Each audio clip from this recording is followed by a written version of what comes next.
Very interesting itong si Ombudsman Boying Remulla dahil ano rin siya, no? I think he will appear doon sa April 14 uh, impeachment hearing diyan sa House of Representatives. Di ba? Mm. Testigo Mm. siya at hinihingi sa kanya yung kopya ng mga salian itong si Vice President Sara Duterte. Pero meron siyang balik sa Kongreso, sa House of Representatives. Teka, nasaan yung mga hinihingi ko mga salin, mga kongresista? Oh, bakit hindi nyo nilalabas? Di ba? Mm. May point Oo. siya ron, no? Bakit nga ba? Oo. Hindi kasi siya may hawak nun eh, Mm. ng SALN, di ba? Ang hawak niya yung mas matataas, katulad ng Vice President, di ba? Katulad ng Presidente, katulad yata, ang Supreme Court ba, hawak din ng Ombudsman? Siguro yung mga Hindi, impeachable positions, hawak niya. hindi yung sa Supreme Court, ang alam ko sa Supreme Court yun. Sa kanila Yung kukunin. SALN nila, sila may hawak ng Oo. SALN nila. Oo. Oo. Basta yung congressman, hindi hawak ng ombudsman yun.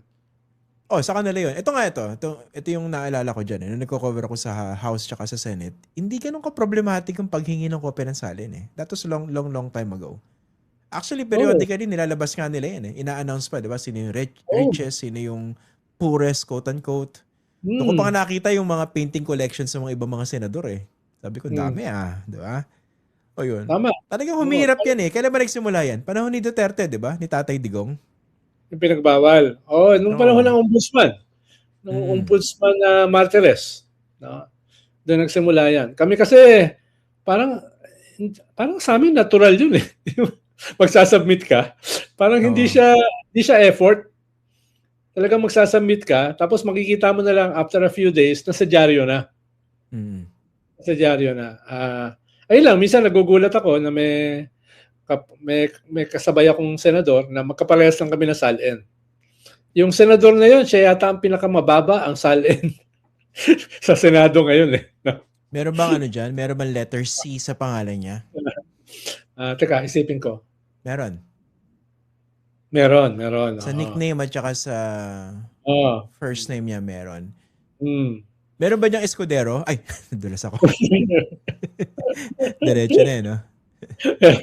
Kaya nga sabi ko, paano kami nagkaparehas nito? Ang tagal sa politika nito. Ba't parehas kami na SALN? Yung net worth niyo before? Oo. Nagtaka ako nun eh. 2 taon, magkaparehas kami na SALN. Sabi ko ba, pwede pala akong senador? No? Kapantay ko lang ang SALN ng isang senador. Pwede na, no? Oo. Pero I think, balik tayo dito sa dito kay Cheese at saka kay Martin Romualdez. If I'm not mistaken, ang tinitingnan yata dito ng ombudsman yung conspiracy to commit plunder, no?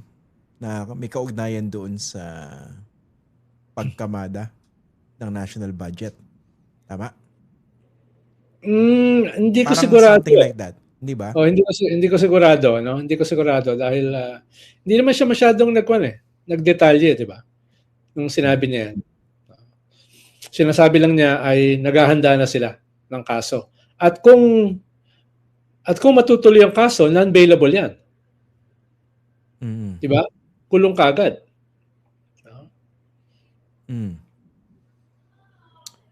Yung naalala mo na natawa tayo a month ago? Dahil, di ba yung sabi ng ICC, parang neither confirm nor deny. Parang sabi ng ICC, hindi namin inabsuelto o kaya ay sinabi na dapat kasuhan dahil may ebidensya yung speaker, si Speaker Martin Romualdez. Paano yung eksaktong phrase nila? ICI. Yung ICI, di ba? Oo. Sabi, medyo nakakatawa dahil neither here nor there yung kanilang statement na hindi namin sinabi na may basihan para kasuhan, pero hindi rin namin sinabi na walang kaso. Parang gano'n, di ba? Tama. Pero pinatawag na rin. Bakit nga ba? Okay. Kaya siguro defunct na yung ICI dahil sa mga ganong klase mga hirit, no? Parang hindi ka magugulat paano siya nawala. Maliban dun sa what the world needs now is love. Maliban doon, no? Pero what do you think, no? Is there mukha bang magtutuloy-tuloy na 'tong impeachment hearing sa Edu? unless mag-step in itong Yes. Korte Suprema, Yes. no? Tuloy-tuloy na yan, no?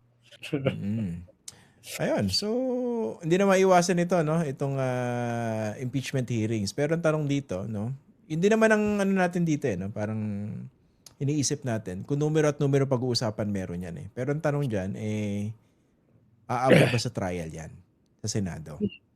Diba? Siguro konektado doon sa una natin pinag-usapan, makakaapekto ba kung sakaling kakasuhan sa Mayo si dating Speaker Martin Romualdez?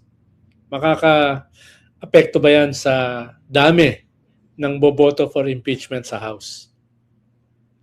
Tingin ko yung impeachment, yung 1/3, achievable yon. Kung gaano karami, ay tingin ko pwedeng maapektuhan nitong kung magsasampa ng kaso kay dating Speaker Martin Romualdez. Dahil yung kanyang partido, yung Lakas NUCD, ay isa pa rin sa pinakamalaki. Di ba? Sa Kongreso. No? Kaya, tama. Pero ang maapektuhan lang ay baka yung dami. Yung dami. No? Dahil parang nakakahiya naman sa presidente kung eksaktong 106 lang yung boboto. Diba? Dapat medyo hindi naman ganun kadikit sa 1/3. Tama. Yung tipong lang, masabi lang naka 1/3. Ang awa. Parang hindi maganda na tignan na pasang-awa lang. Ano yun? Depende yun sa Pangulo tsaka sa kanyang mga taga-suporta. Pero you think aabot siya dun sa same number that they got last year? Ako, No.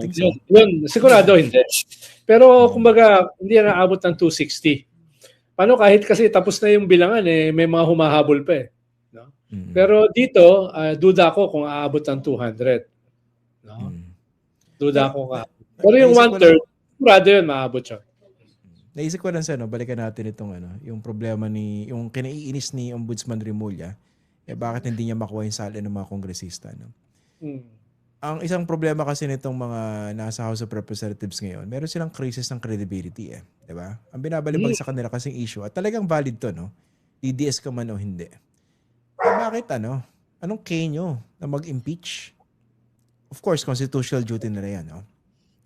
Pero kung pag-uusapan natin yung sustansya, paano yung mga kongresista na ang daming ninakaw din daw pagdating sa flood control, diba?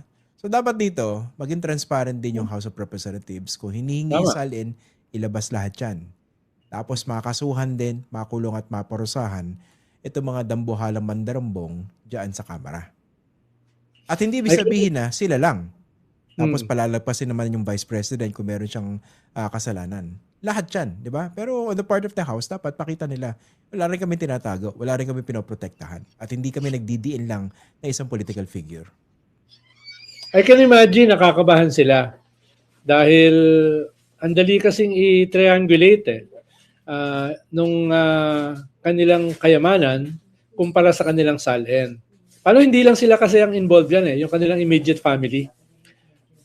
Yung mga properties na pwedeng i-check sa LRA, yung kanilang mga sasakyan na pwedeng i-check sa LTO, yung kanilang mga bank accounts na pwedeng i-check sa AMLA, yung kanilang mga travels abroad na pwedeng i-check sa Bureau of Immigration, no? So, ang daming paraan para ma-triangulate yung talagang actual na kayamanan nila kumpara sa kanilang salin. No? Kaya I'm sure yung iba dyan ay medyo kinakabahan kaya nag-hesitate magbigay ng salin. Ano ba naman yung salin? Yung mga magagaling na mga magnanakaw, kayang kanyan kayang lagyan ng mga firewall, kayang lagyan ng mga iba't ibang taktika para maitago yung kanilang kayamanan. No? Pero hindi naman lahat ay ganun kagaling. No? Kaya may marami rin na takot ilabas yung kanilang salin. Pero kung sakali na makukuha yung salin ng mga kongresista, I'm sure 100% maraming lalabas dyan ng mga inconsistencies sa kanilang kayamanan. No? Hindi 90%, 100% sure ako. No? Maraming din, At ang pwedeng ikaso dyan, pwedeng kasuhan yan diba? Pwedeng kasuhan yan. Hindi lang yata administrative, pati yata criminal pwede I'm not sure, hindi ako Saka very abogado. very powerful kasi yung ang Office of the Ombudsman sa totoo lang. Mm. 'Di ba? Mas Ako maraming yan, takot diyan eh. falsification na yan eh. Isang Mm. kaso pa lang yan, falsification.